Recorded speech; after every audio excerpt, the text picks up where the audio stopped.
மக்களில் மகிழ்ச்சியுறும் மா மன்னர் போற்றி. சங்கீதம் 149. அல்லேலுயா. ஆண்டவருக்கு புதியதொரு பாடலை பாடுங்கள். புனிதர்கள் சபையில் அவரது புகழ் ஒலிப்பதாக. இஸ்ராயேல் இனத்தார் தம்மை படைத்தவரை நினைத்து அகமகிழ்வார்களாக.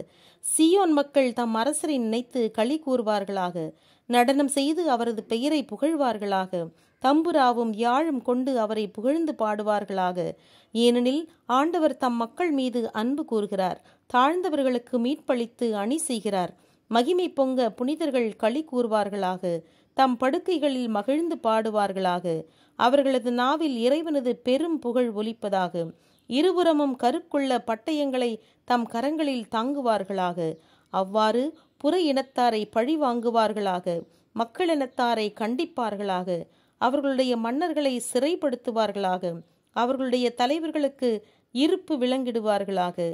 குறிக்கப்பட்ட நியாய தீர்ப்பை அவர்களுக்கு வழங்குவார்களாக. இத்தகைய மகிமை அவர் தம் புனிதர்கள் அனைவருக்கும் உண்டாகும். ஆமென்.